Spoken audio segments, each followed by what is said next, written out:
Rennes 6e reçoit Brest 13e. Les hommes de Bruno Genesio ont été surpris lors de la dernière journée à Clermont et vont tâcher de rebondir à domicile, là où ils restent sur un impressionnant 6-0 face à Bordeaux.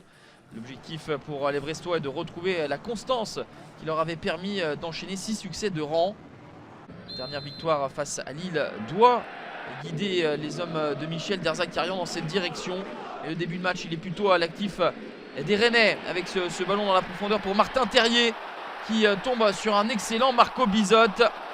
Superbe intervention du gardien néerlandais devant le co-meilleur buteur du Stade Rennais. Co-meilleur buteur parce que l'autre réalisateur, c'est Gaëtan Laborde. Le centre de Laborde, la tête de Bourigeaud avec Lovro Mayer qui retrouve Gaëtan Laborde qui était à l'origine puis à la conclusion de cette action. Un 1-2 sur toute la largeur du terrain qui permet donc à Rennes de mener 1-0 à la 20e minute de jeu. 11e but pour Gaëtan Laborde et une nouvelle fois toute la finesse, tout le toucher de balle de Lovro Mayer au service du collectif. C'est un coup de tête victorieux de Gaëtan Laborde.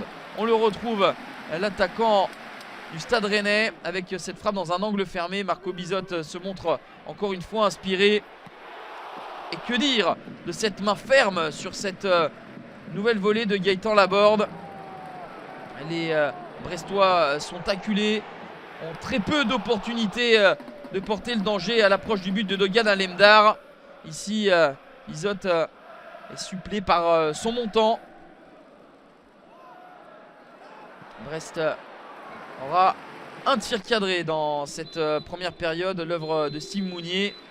1-0 à la pause pour les Bretons de Rennes dans ce derby. Michel Derzakarian avait aligné sa recrue hivernale, le Fennec Youssef Belaïli qui était arrivé pour remplacer Romain Fèvre parti à Lyon. Bruno Genesio, lui, de son côté, retrouve son chef de défense, Naïef Faguerd, le Marocain revenu de la CAN avec le Maroc. Sirou Guirassi s'était joué de toute la défense brestoise, mais pas de Marco Bizotte. Le gardien néerlandais encore une fois sur la trajectoire de la tête de Martin Terrier, mais le ballon a bel et bien franchi les lignes.